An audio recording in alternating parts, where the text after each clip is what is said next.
You done? You done chewing, Blanche? Can we start? All right.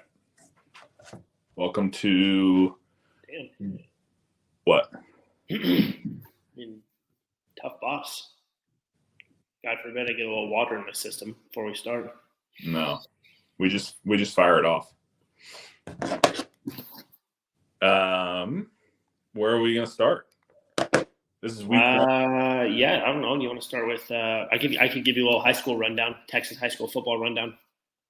Yeah, clearly Friday Night Lights, Texas high school football is bigger than Prosper L, Walnut Grove L, Lake Travis Dub. Travis. Speaking of Lake Travis, Garrett Wilson, play of the weekend, probably, right?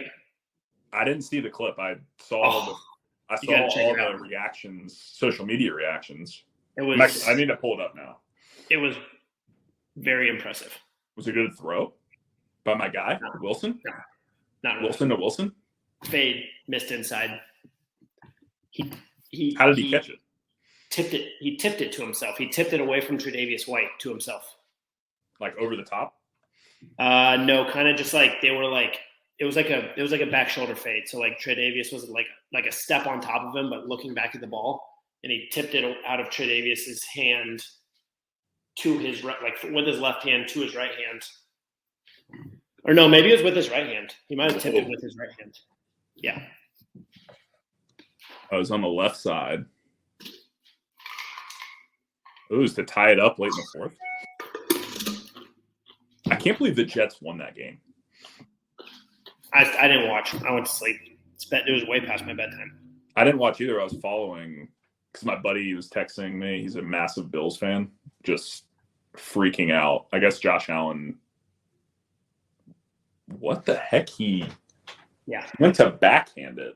You think he was trying to catch it like that? No, I think he was trying to tip it. No, he was trying to catch it. I don't think so. Dude, I'm telling you. He went to grab it. And I think he was trying to tip it because he immediately went back like he knew exactly what he was doing. No. You know where you learned that? He was trying to do the OBJ, the Chris Chambers back. You know where he learned that? What? He learned that on the Razzle Fields of Lake Travis. Did you play with him?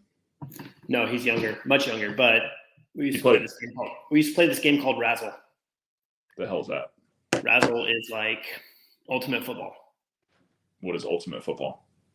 You can throw it anytime. You can throw it wherever. There's no but you know, like some of the like ultimate frisbee, you can't run with the ball. Yeah. Like you could run with the ball in this game. Yeah. We used to play that. So we would play. Man, we had like the same teams every time we'd play. It was me, Baker, and Michael Brewer. Were like the team captains. And then it was like quarterbacks. It was quarterbacks versus receivers. So it was myself, Baker, and Michael Brewer were the team captain for one team. And then there were three receivers. My brother, this guy Connor Floyd, and this other guy Austin Pollard were like the captain of the other team. Hatch was always on my team. These are just buddies of ours. And then we kind of fill out the rosters from there. And every once in a while, Garrett would have to play. Last night, my brother texted and said, I used to coach him in 7-on-7. He'd be nothing without me saying, go out there and be better than everyone else. Hey, just go be athletic. And really anyway, that was the play of the weekend. I don't know. Where do you want to start? College ball or pro ball? Let's start college. Well, you went through a couple So, Blanche, you live in Prosper, which is north of Dallas. So there's high schools there. Lake Travis, where you went personally, are they undefeated? They are 3-0. Latin, little Charlotte private school where I went, this football program is complete shambles. I don't even know if they won, but I'm going to assume they lost. They lost 35-0 week one to a team I'd never heard of. It's going to be a rough year. New coach. Let's start with college. All right. Obviously, with your background, story of the weekend. Texas is back. Are they back? I hate to be the premature declaration guy, but that was impressive.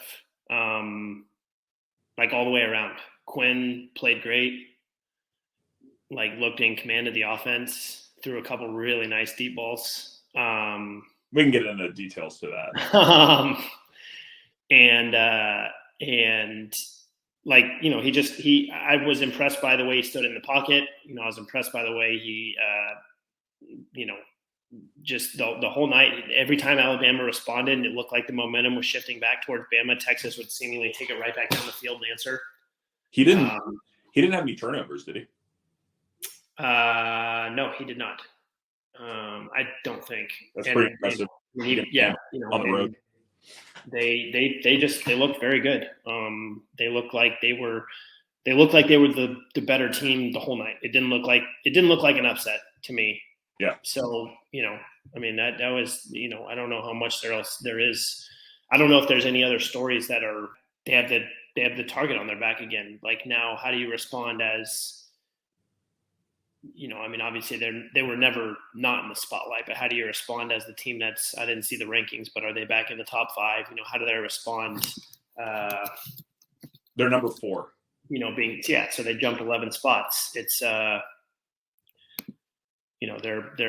right where they obviously need to be, and they jumped 7 spots. They just, now you got to go beat a Wyoming team that, handled Texas Tech in week 1. Is Texas Tech, shout out Hatch, and Kylie. They are transitioning to SEC, but is this Bama game just a random? Has nothing to do with that, right? They're still playing. Happened to be scheduled, yes.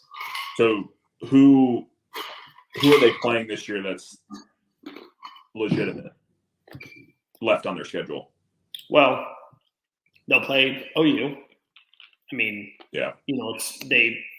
Robert. And then, Kansas State. The Big 12 is, I know those of you who don't live in Texas kind of disrespect the Big 12, but Big 12 never been a bad football conference, in my opinion. It's just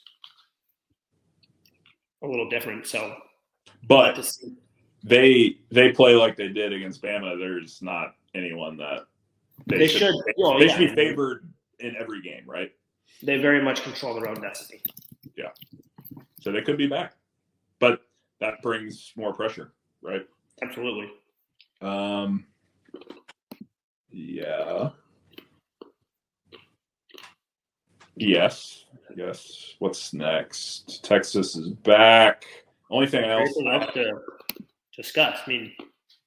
I was Colorado again. That was the beating the Fighting Matt Rules off the huge one in week 1 to be able to do it again. Yeah, so the week 1 they were favored in that game, but to be able to actually show up and win the game is another thing. Yeah, which top to bottom, they're actually impressive. I know you mentioned you were worried about their lines, offensive and defensive, but Nebraska, I'm assuming, being Midwest, they got some size on the lines, and Colorado looked good. Yeah. Got pressure. I don't think Nebraska's any good. We can talk about Rule. Being a Panthers fan and local guy, he is not beloved in the 704. And everyone used the excuse, oh, he's a college coach. I don't even think he was that good at at Temple and Baylor before. He was good. He was. I don't know. What did he do at Baylor? He took Temple. I think Temple went to a BCS game. If not, they were 10-2 or 11-1. He had Baylor. I think. Let's give it a few more than 2 games. Sure, but everyone's saying he's meant for college. He's going to Nebraska, and he's 0-2. Well, let's give it a few more than 2 games. We shall see. Yeah. Okay. 10-3 at Temple. That's your prediction? No. He went 10-3 at Temple, and then he went 11-3 at Baylor in his last year. They went to the Sugar Bowl. Yeah, and got the brakes beat off of them, didn't they? Did they? Oklahoma twice, I think. No, it was Georgia. Yeah, but didn't they lose to Oklahoma twice that year? Oh, probably. I don't know. AK, if you go through that schedule, their wins were against nobodies, easy games at home against the better opponents, and then 26. I mean, the big games against Oklahoma, he loses both, and then he goes getting dealt with by Georgia. They hung around. Right. I have no faith that he'll have. Hater. What he'll have in quotes that same success at Nebraska, where hater. Sure. Yeah, I am a hater. He set back the Panthers. They beat Texas. Texas was ranked 14. They beat TCU. Oklahoma State. They got 5 wins over ranked teams. But weren't all those wins at home? No, I'm mistaken. I don't think he beat a ranked team. 11-3. That's all I got to say. Okay. Anyway, we'll check in on Rhule every week now, just because I want to prove you right that he's trash. My only other point is we talked about Latin. Wofford might be worse than Latin. Why do all my alumni or whatever we call it, why do they all stink? I don't know. SMU lost too. So it was a big loser weekend. But you were playing at Oklahoma. Yeah. That's a little different than Wofford playing at William & Mary. I agree. Although I will say, I think at least going into the fourth quarter, SMU had outgained OU. They just turned the ball over too many times. So seems like it was closer than 28-11. I started watching the Texas game, so I didn't finish watching it, but it seems like it was a little closer than the 28-11 final. Yeah, that can let's transition into NFL from there, because that's a good transition. Turnovers. I'm every week going to focus on the Panthers because that's where we both played. That's the local game for me, and I'm trying to get back into following the detail. Bryce Young's first game. Obviously, story of the game. Yeah, I want to talk turnovers. I think the Panthers had 4. He had 2 interceptions on the same exact route. Yeah. Sanders had a fumble, and then they turned the ball over on downs. First drive, I think it was. Difference in the game. Yeah, it's 0. So I'm pretty sure the Panthers kicked off. Defense dominated the Falcons on the first drive. Forced a punt. Defense played good the whole time, didn't they? Yeah, the defense was great. Obviously, Falcons didn't turn the ball over, ran the ball, because that's their thing with, is it Arthur Smith? Yeah. Like that Titans game plan. High completion percentage, just run the ball. Don't turn it over. Bijan looked really good. Texas. Very good. He's a monster, dude. Yes, he was very impressive. So, yeah, first drive, Bryce, they ran the ball. What was interesting to me is, and I want to hear your take, is it looked like every play was shotgun zone read. They didn't go under center. It looked like a college offense. Is that a Frank Reich? Is that what he does, or is that just because that's what Bryce Young? Probably getting Bryce a little more comfortable, but I think we'll just have to kind of watch and see how things develop as the year goes, as the season goes on, and we see what he's, comfortable with and what they're both comfortable with doing together. Because not listed on the 4 turnovers, he fumbled a mesh point on one of those reads. Recovered it. I think it was on the first drive. Yeah, I think it was. And he recovered it, and then they ran the ball great. The O-line in the offseason or preseason, everyone was freaking out, panicking about O-line. And they played really well, especially in the run game. Now, it looked like I said, it was shotgun zone read. A lot of it was just Bryce at the mesh, dive, and then let the back make a cut based off that, just north to south running, which I like to see versus sometimes you get the under center and you get penetration. It gets blown up for -2, whatever. Every run, Hubbard played well. Sanders outside the fumble played really well. So they ran the ball basically down the field on the first drive. Yeah. Stalled late. I don't remember what the play calls were, but it was low red, maybe 10-yard line, 15. They're inside the red zone. Yeah. 4th and 2, got stuffed on, I think it was 3rd and 2. and then went for it. I think when it's 0-0, your defense is dominant on the first drive, you have to kick that field goal. I think. What are your thoughts on that? Well, that's like the new way of coaching / thinking is like going for as many of those third and fourth and going for as many of those fourth downs as you can. And honestly, it doesn't really matter where on the field anymore.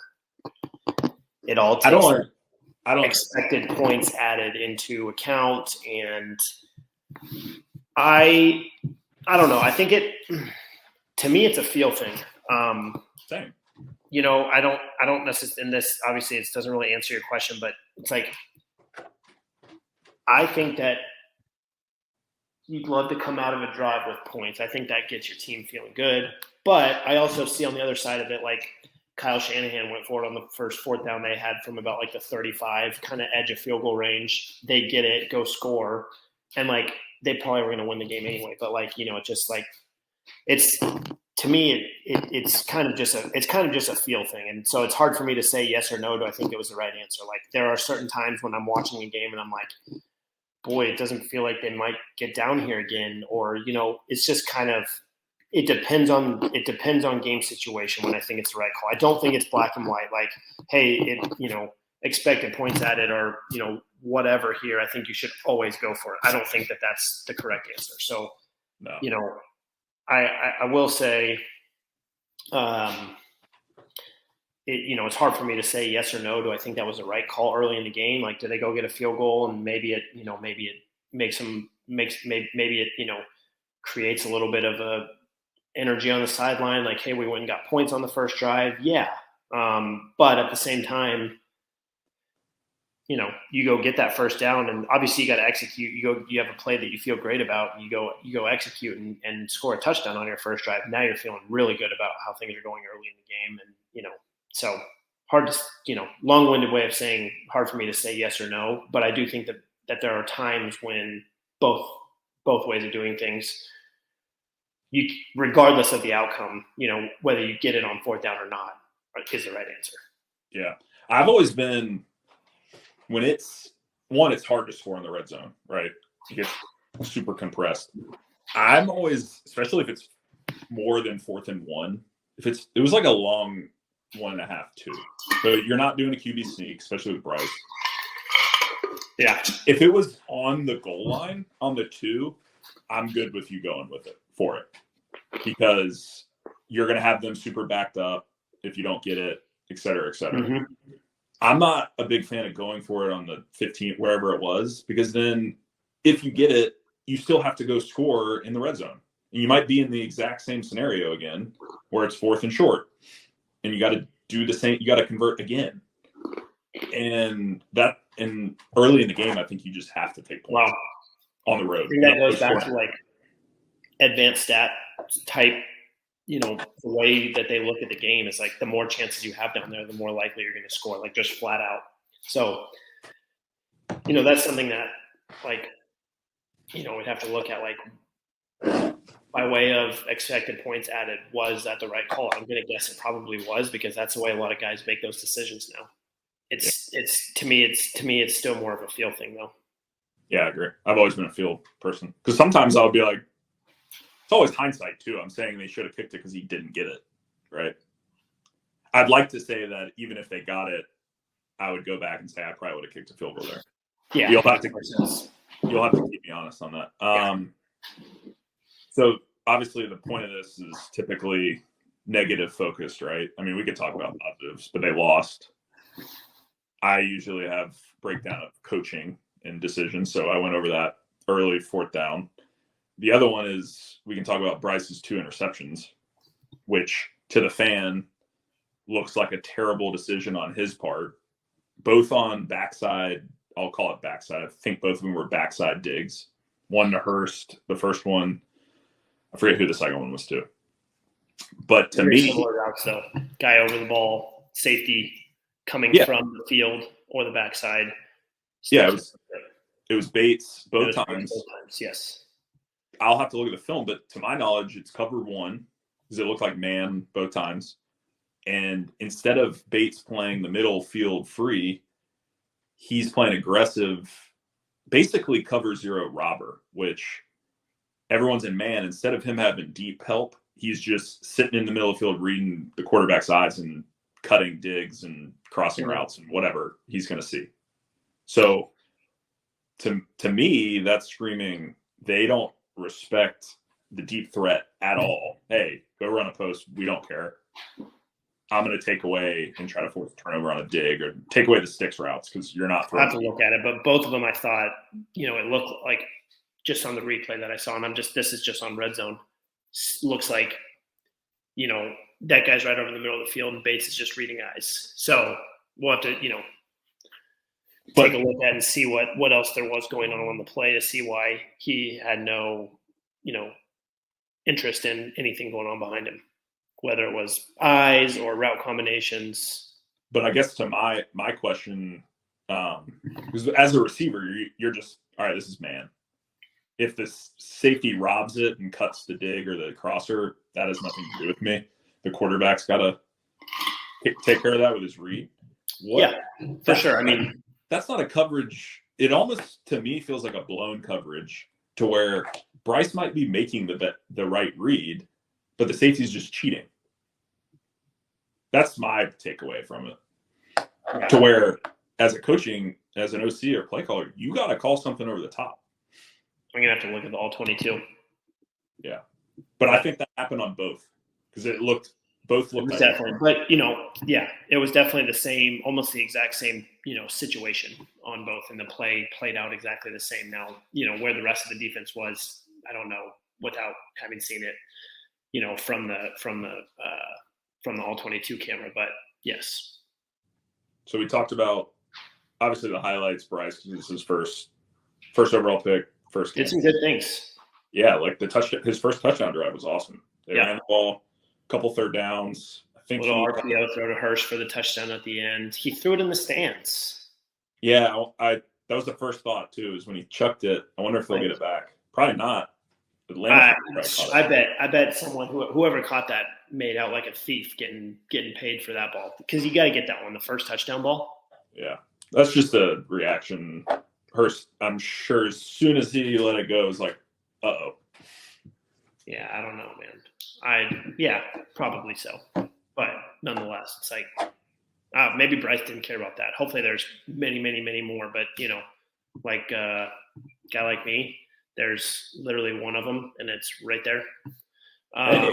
There was no chance I wasn't getting that ball. Who'd you throw it to? CeeDee Lamb, baby. CD. Yep. Love CD. Anything else in that game?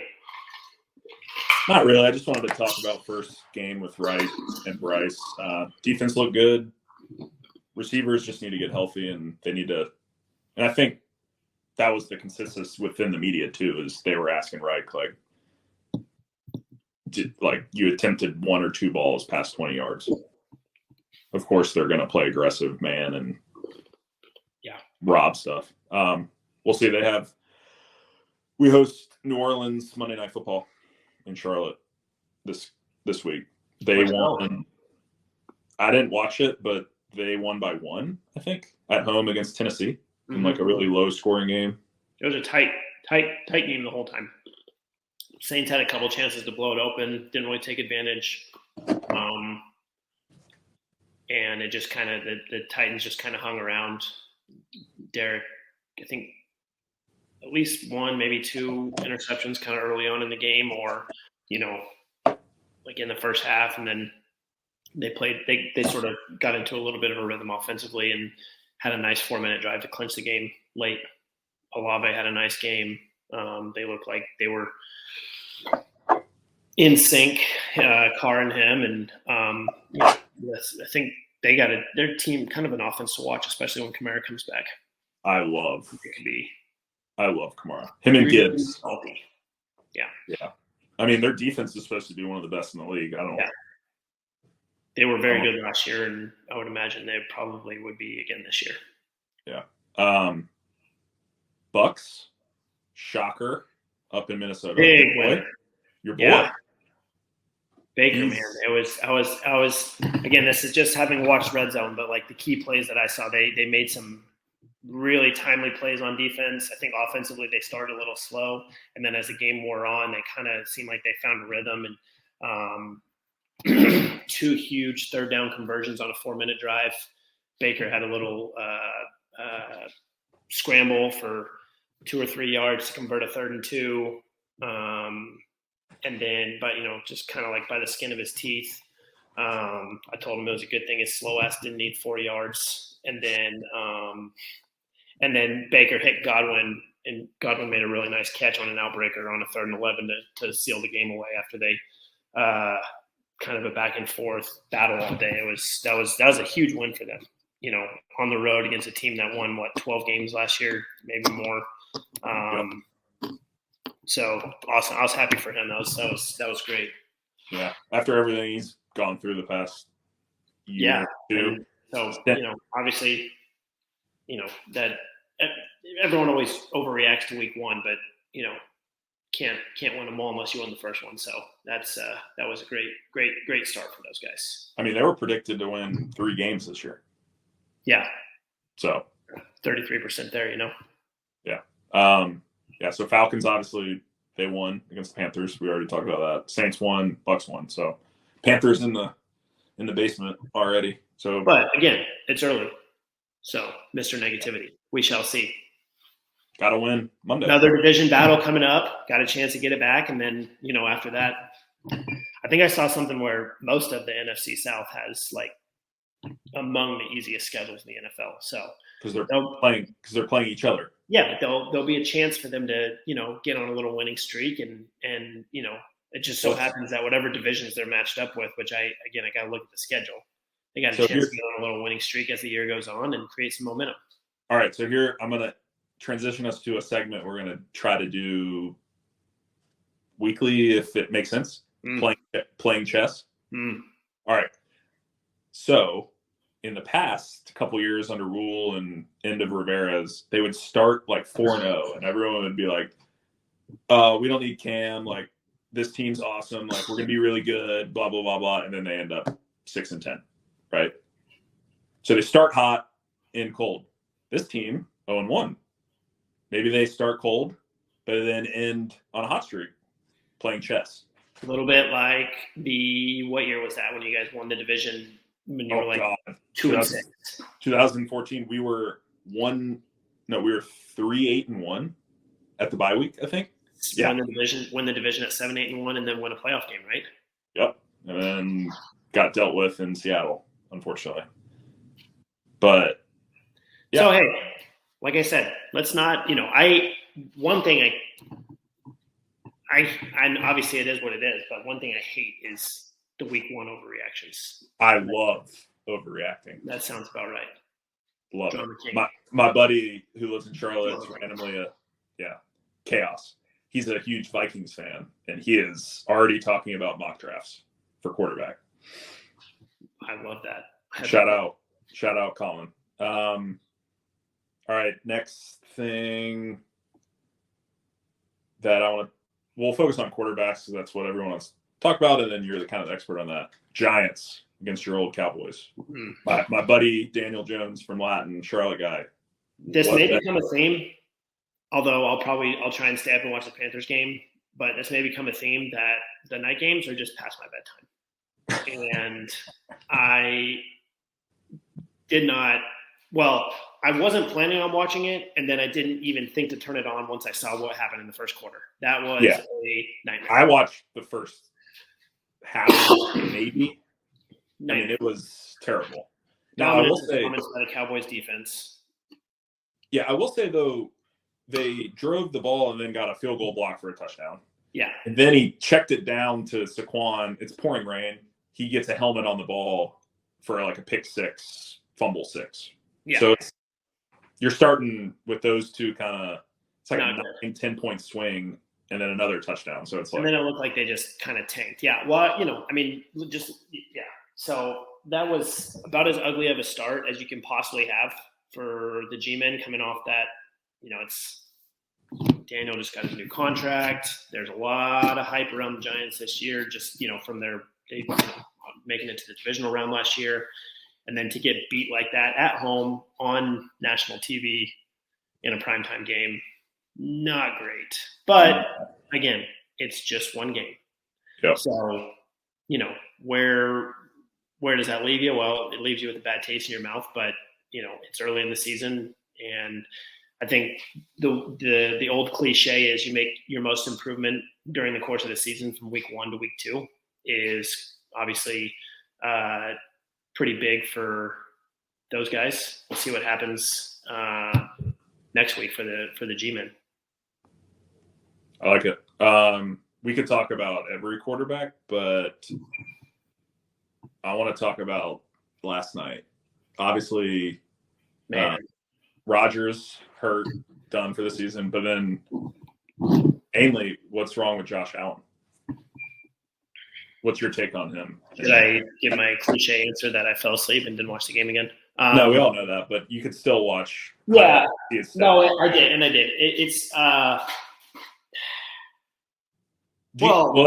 Let not to interrupt, but let's start. Are you high on Josh Allen? AKA, do you think he's one of the top 3 guys in the league?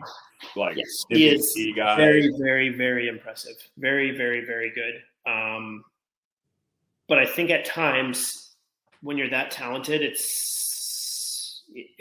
you can sort of get careless because you have the ability to get away with things at times. It makes you think that you can get away with anything at times, and that's where you have to walk that fine line as a player. Mahomes has done an incredible job of walking that fine line. I think there was I have little examples in my head that I can think of where it seemed like he maybe got into it every now and then, where it was like he was trying these no-look passes a little too often in games, and it seems like he's been able to rein that in. So can Josh rein that in and not just throw the ball downfield just because he can? Brett Favre is a great example of someone who forever kind of walked that line perfectly. He always had a ton of interceptions, but he always threw a ton of touchdowns because he was able to, because he had that, it's a cliche, but he had that gunslinger mentality. And so, and Josh nobody has a bigger arm probably, in the league than him. And so at times it's just a matter of how can you rein it in and find that, the past 2 years, he's really done a nice job of finding that happy medium of when to be aggressive and take a chance and use your arm, and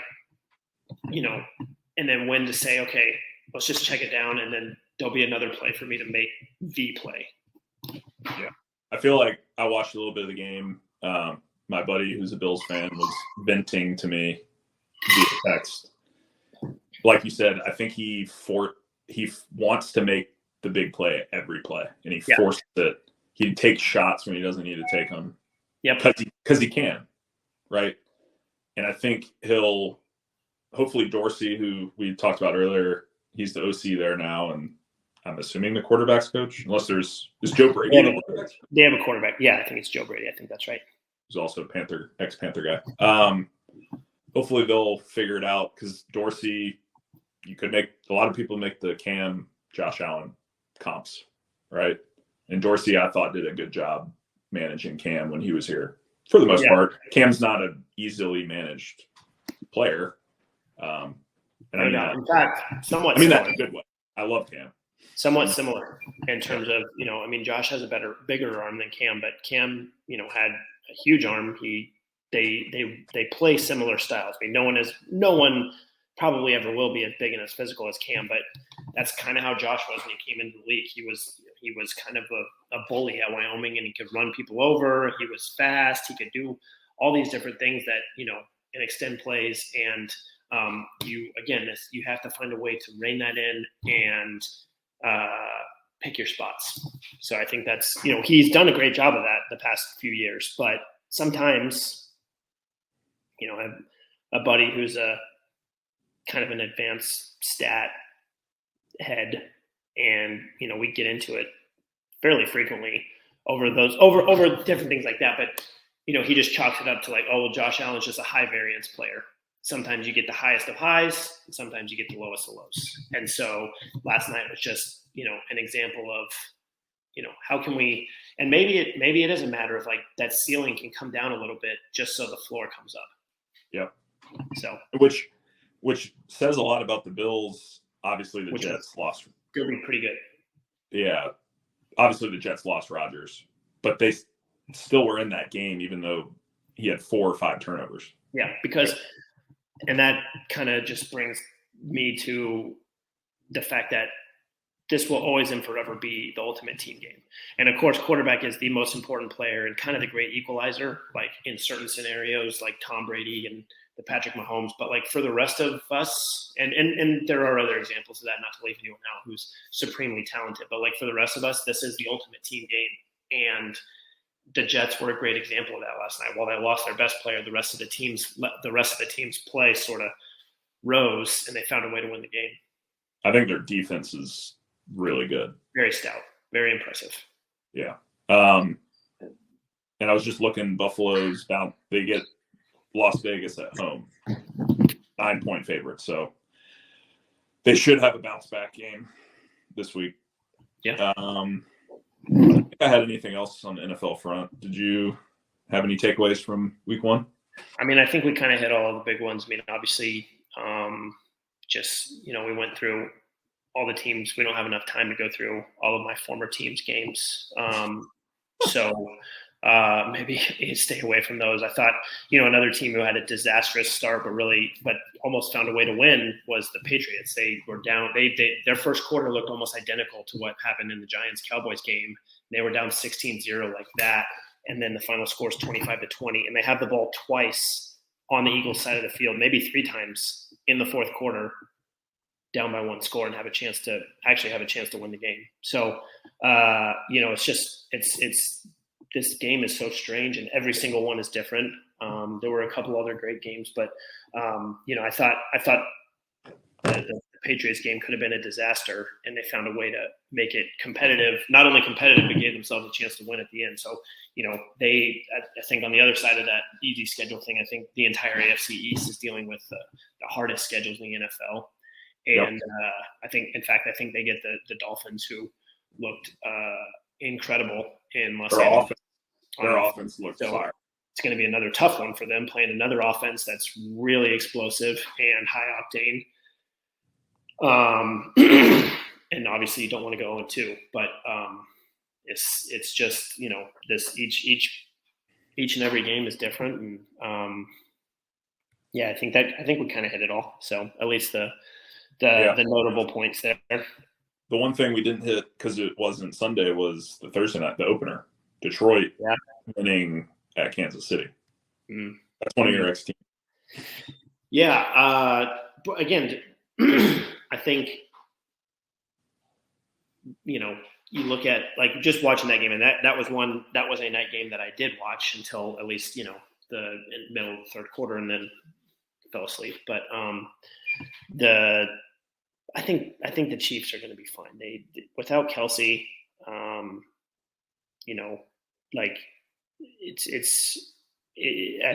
don't think there's any need to overreact if you're a Chiefs fan.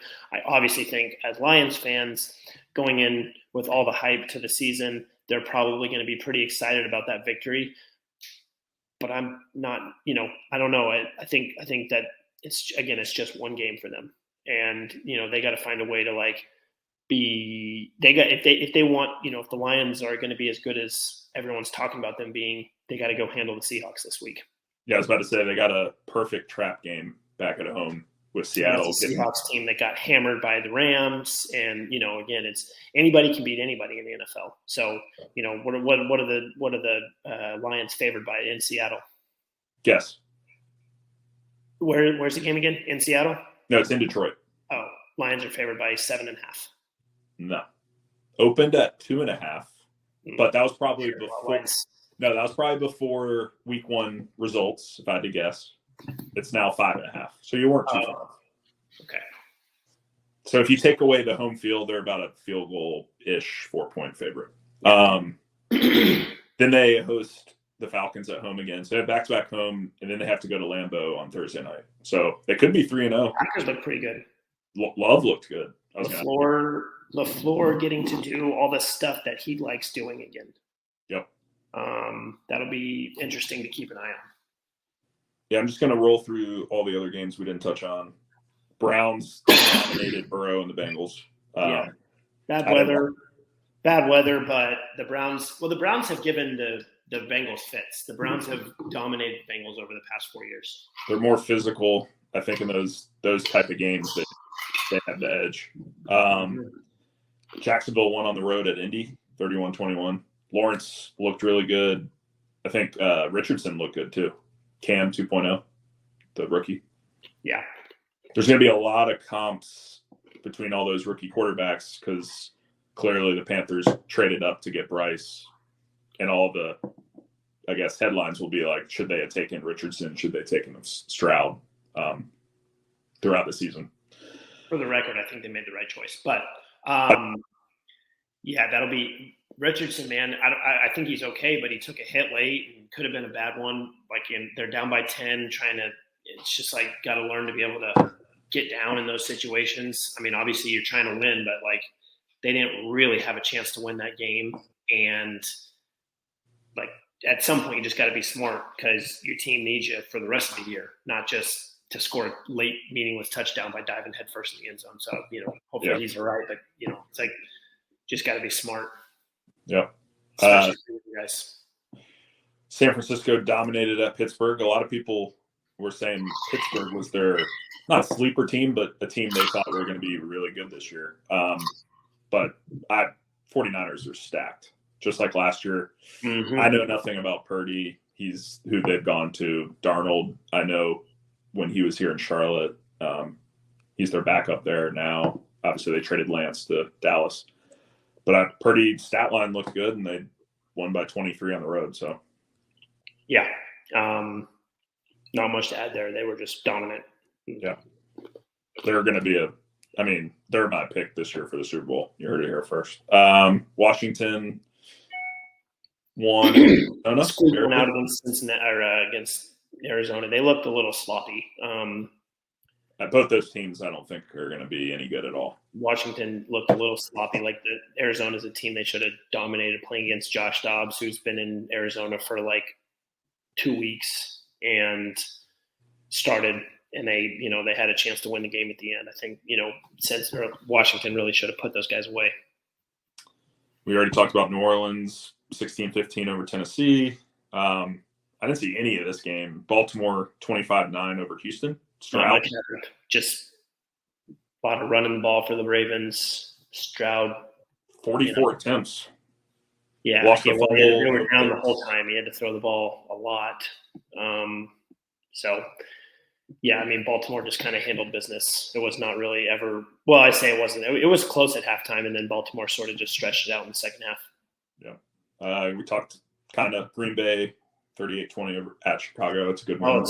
They were winning by more. I think Chicago scored 2 late meaningless touchdowns. It was – dominant performance. I think Aaron Jones may have pulled his hamstrings. The only notable thing there. Hopefully he's not out for too long. Did he really? I know. Yeah. I was watching it because I was playing him in fantasy. It was the Fox nice game of the week, I think, for the afternoon slate. Olsen was on there. That's right. And everyone at halftime, LaFleur to media was like, "We need to get Aaron Jones the rock." And then immediately, first drive, he had like 70 yards and a touchdown. Yeah. You touched on early, Philly won at New England. LA won at Seattle. I didn't see any of the Vegas at Denver. Vegas had a squeaked out a win. Back and forth whole time. I say back and forth. Denver was winning most of the game, and then Vegas scored a late touchdown to go up by 1 and stopped Denver late. So that was a good game. And then Miami, 36-34 over the Chargers shootout. That was a great game. Yeah. Not much defense being played, but great game overall. Yeah, that's it. All right. Well, that's our NFL recap. That's all we got? The only thing left, we talked – we'll start throwing in some segments as we get going this year with our episodes. But I got about a little bit more stuff. I love, trivia. So – my trivia question for the week, and it's going to be Panthers themed. Which team was the first to lose to the Panthers in a playoff game? So, in other words, what team did the Panthers beat for their first playoff victory in franchise history? And name the year. The year was 1999. 8.